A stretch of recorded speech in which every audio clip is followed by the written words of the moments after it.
श्री स्वामी समर्थ. तुम्हा सगळ्यांच्या आपल्या स्वामी सूत्र चॅनलवर मनापासून स्वागत. स्वामी भक्त हो, आज पुन्हा एकदा तुमच्यासाठी नवीन व्हिडिओ घेऊन आलेली आहे. व्हिडिओच्या माध्यमातून नवीन माहिती, नवीन उपाय आणि नवीन सेवा आपण जाणून घेणार आहोत. आज आपण जी काही माहिती जाणून घेणार आहोत ती खास गुरुवार संबंधी असणार आहे, कारण येत्या गुरुवारी गुरुपुष्यामृत योग आहे.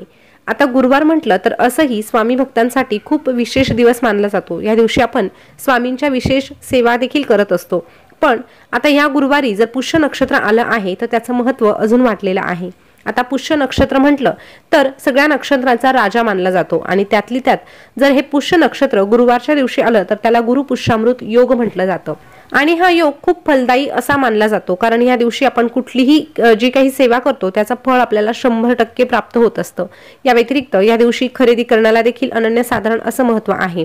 तर आता या दिवशी सोनं खरेदी केलं जातं.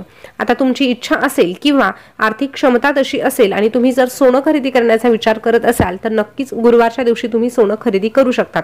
या व्यतिरिक्त प्रत्येकाला सोनं घेणं शक्य होत नाही, कारण घ्यायची इच्छा असली तरीही ते लगेच जाऊन आपण आणू शकत नाही. त्यासाठी आपलं आर्थिक बळ देखील तितकंच मजबूत लागतं.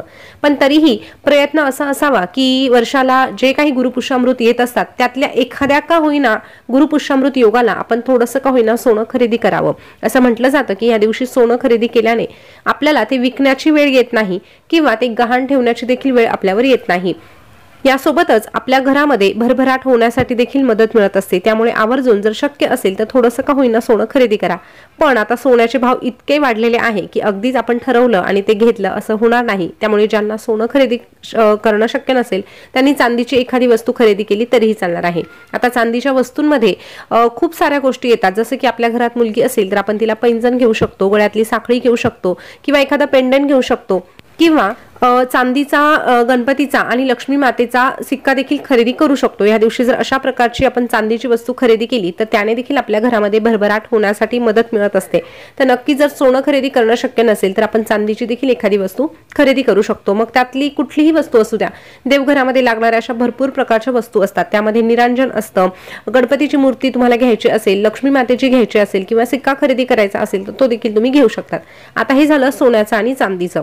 आता सोनं चांदी खरेदी करणं इतकं शुभ असलं तरीही आपली इच्छा असूनही आपण ते खरेदी करू शकत नसू तर मग काय करायचं?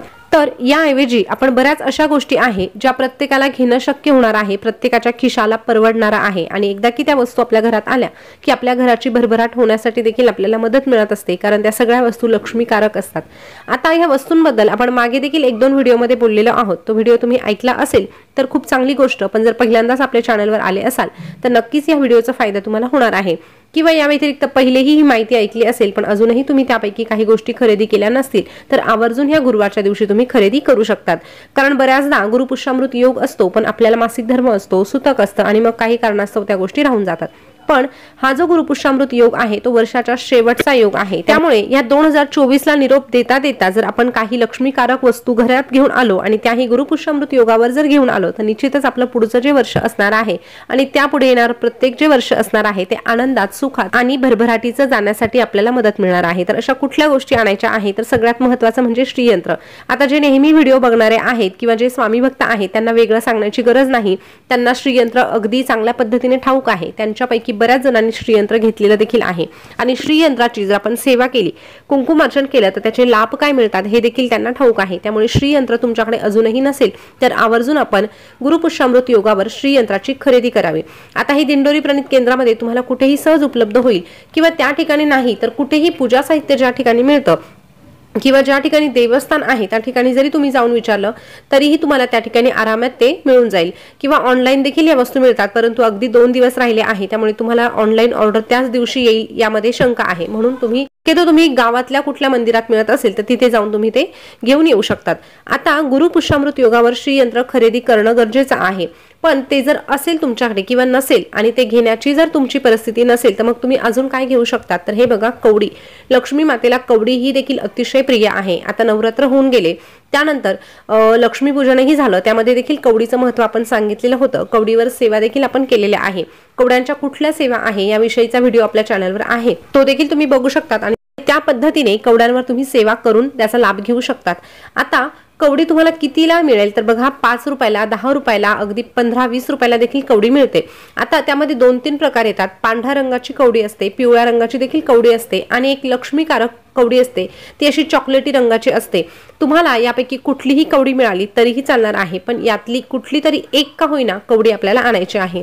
यापैकी एक जरी कवडी आणून तुम्ही तिची देवघरामध्ये स्थापना केली तर निश्चितच त्याचे लाभ तुम्हाला बघायला मिळतील।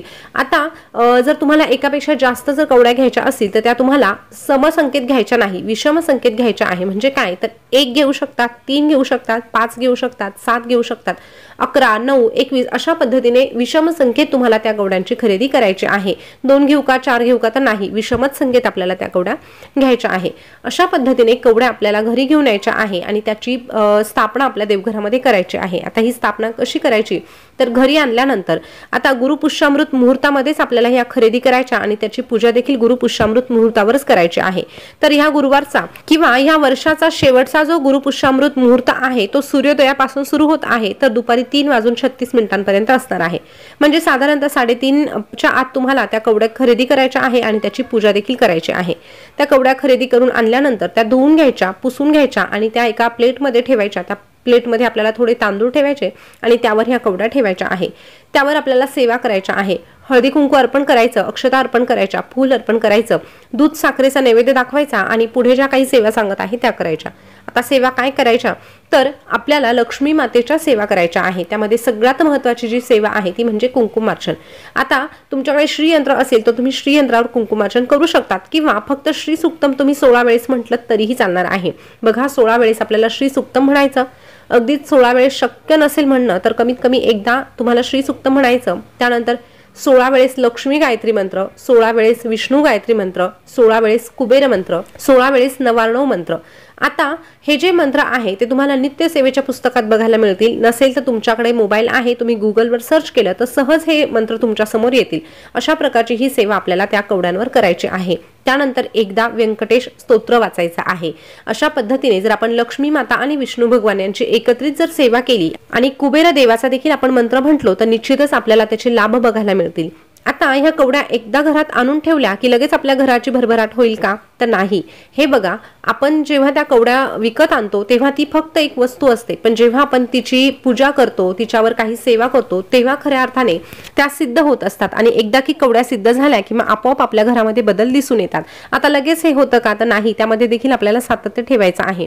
आता गुरुपुष्यामृत योगावर जर तुम्ही अशा पद्धतीने त्या कवड्या सिद्ध केल्या तर त्यानंतर तुम्ही कुठल्याही शुक्रवारच्या दिवशी किंवा मंगळवारच्या दिवशी किंवा पौर्णिमा, अमावस्या यासारख्या दिवशी जर तुम्ही त्या कवड्यांवर अशाच प्रकारची जर सेवा केली तर हळूहळू तुम्हाला त्याचे सकारात्मक बदल दिसून येतील। आज केलं आणि उद्या लगेच जर तुम्हाला अनुभव हवा असेल तर असं होणार नाही। त्यामुळे थोडासा संयम ठेवा आणि विश्वास ठेवा। आता ह्या कवड्या आणल्यानंतर किंवा लक्ष्मीकारक वस्तू जर आपल्या घरात ठेवल्या तर लगेच आपल्या घरामध्ये पैशांचा पाऊस पडतो का तर तसंही नाही। कुणीही गैरसमज करून घेऊ नये। शेवटी कष्टाला पर्याय नाही। आपल्याला आपला जो कामधंदा आहे, जो व्यवसाय आहे तो करायचाच आहे। पण बऱ्याचदा कामधंदा करत असताना, व्यवसाय नोकरी करत असताना त्यामध्ये अनेक अडथळे निर्माण होतात। अगदी कष्ट करूनही आपला जो खर्च आहे तो आटोक्यात येत नाही किंवा आपल्याला जे हवं आहे ते आपल्याला मिळत नाही। आता आपल्या ह्या कष्टाला दैवी शक्तीची साथ मिळण्यासाठी किंवा आपल्या नशिबाची जोड मिळण्यासाठी आपल्याला हे उपाय करायचे आहे। ह्या लक्ष्मीकारक वस्तू आपल्या देवघरामध्ये ठेवायच्या आहे। त्यामुळे कोणीही गैरसमज करू नये। कष्ट आपल्याला करायचेच आहे, पण कष्टाला अशा प्रकारे जर आपण जोड दिली तर निश्चितच त्याचा लाभ आपल्याला बघायला मिळेल। तर स्वामी भक्त हो, ह्या गुरुपुष्यामृत योगावर सोन्यापेक्षाही मौल्यवान अशी कवडी घरी घेऊन या, त्याची स्थापना करा आणि त्यावर सेवा करा। त्यासोबतच तुम्हाला जे काही नवीन खरेदी करायचं असेल ते देखील तुम्ही या दिवशी करू शकता। तर माहिती कशी वाटली कमेंट करून नक्की कळवा। अशीच नवनवीन माहिती तुम्हाला जाणून घ्यायला आवडत असेल तर आपल्या स्वामी सूत्र चॅनलला सबस्क्राईब करा। याविषयी शंका असेल तर ती कमेंट करून विचारू शकतात। पुन्हा भेटूया नवीन व्हिडिओ सोबत नवीन माहिती घेऊन। तोपर्यंत बोलत रहा श्री स्वामी समर्थ। जय जय स्वामी समर्थ। धन्यवाद।